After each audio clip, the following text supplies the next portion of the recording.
want to continue to reward those of you who watch us on YouTube, those of you who subscribe, who cut the notifications on. We've given you bonus mailbags. We've given you bonus hangouts. And we are going to continue to do that here with a little bonus big game breakdown. Let's also stay in that night slate with Georgia and Kentucky. I was on the radio this morning in Mississippi, and they just said, can Kentucky keep it close? I will share my response later. Bud, do you think Kentucky can keep it close? Sure. Yeah, Georgia's offensive line does not look particularly good so far this year. They've had to cut down how much stuff they run in terms of like how much variant as far as schemes they run, and they also just haven't blocked what they have run very well. If Kentucky's pass defense is generally considered to be a bigger weakness than its run defense. Entering the year, Kentucky had some questions about its corners, and it's like that is something you could exploit if you're Georgia. But if you can't run the football, we will see. We'll see how well they do. I think they could keep it close. What scares me here a little bit is Auburn really could not throw the ball on them at all, and they really couldn't get them with the conventional run game. They had to go really unconventional run game. Peyton Thorne was a shockingly good runner. And how much non-conventional run game can Kentucky have? Now, maybe Kentucky's regular run game is just well good. Maybe Ray Davis and those guys are really that good.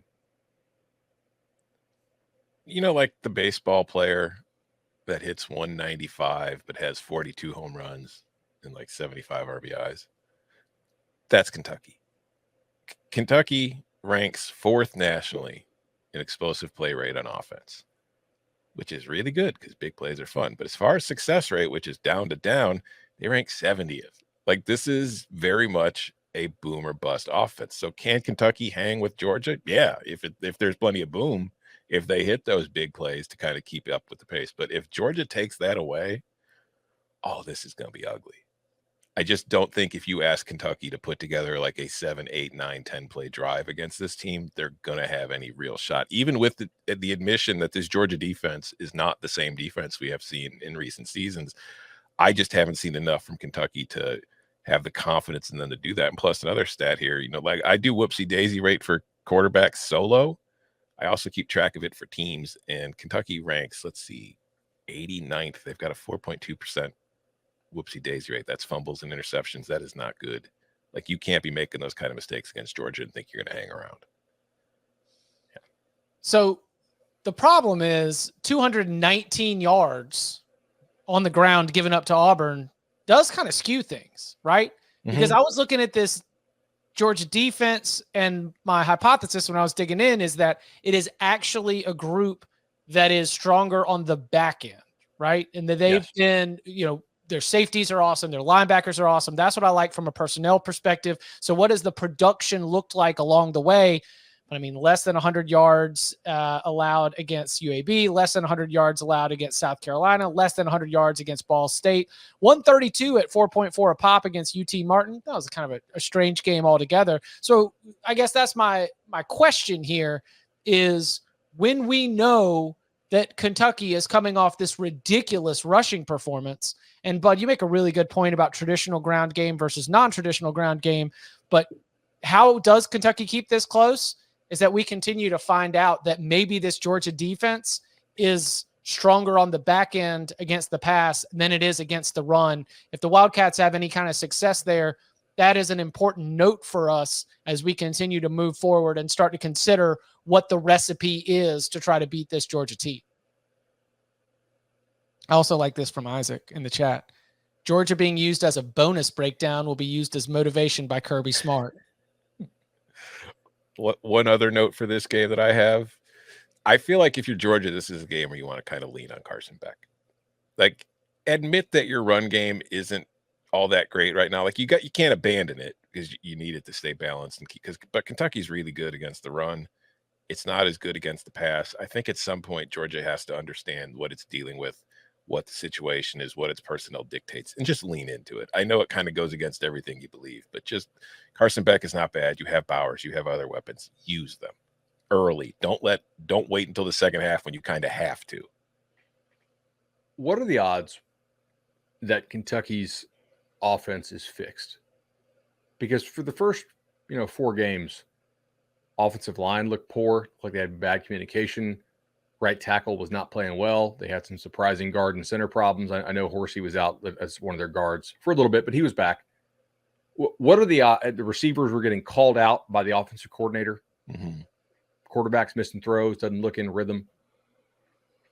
Are we totally sold that Kentucky's offense is fixed because of like 2 75+ yard runs? No. I tend to believe more of what I saw in the first 4 weeks. Like Kentucky deserves credit for that win over the Gators, but I would need to see it more before I back Kentucky here.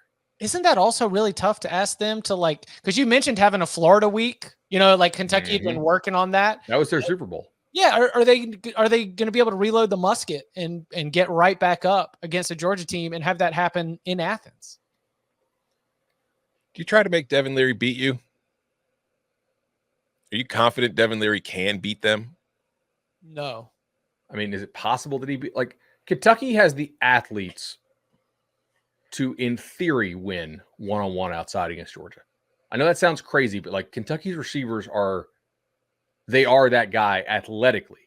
Mm-hmm. Now, like route running, actually catching the football, understanding concepts, maybe not. And that's kind of what the OC Cohen had kind of called him out for, because he was asked, like, hey, how do we get these receivers more involved? He's like, they need to get themselves more involved by like running the correct route and, doing the right adjustments and catching the football, things like that. It's an interesting question. Do you think Kentucky can run on them a bunch? Yeah, that's what I'm like. I think maybe. I mean, if they avoid third and long situations, have good early down success, and they can maintain some kind of balance. I mean, we are talking about, and yes, as always, competition, Eastern Kentucky, Akron, Ball State, yada, yada. But we are still talking about 10 touchdowns to 5 interceptions for Devin Leary so far this year. Like, he's not been great, but he's been effective and made teams pay. Also, like, I try not to take any one game too heavily when considering teams and like understanding that some days things just happen and they don't work. But man, last week against an Auburn team that like cannot pass and was playing without a passing game, Tigers were still able to run the ball pretty effectively. I mean, I know Peyton Thorne did a lot of it, but he's not really a scrambler. But the fact that Auburn was able to move the ball on the ground pretty effectively last week against this Georgia defense is what just kind of sounds the alarm bells for me, which is why I think, I don't think Davis is going to have the same kind of game he had against Florida, but I do think they're going to be able to get some plays on the ground, yes. He is no doubt Kentucky's best chance to be able to go into Athens and get that win.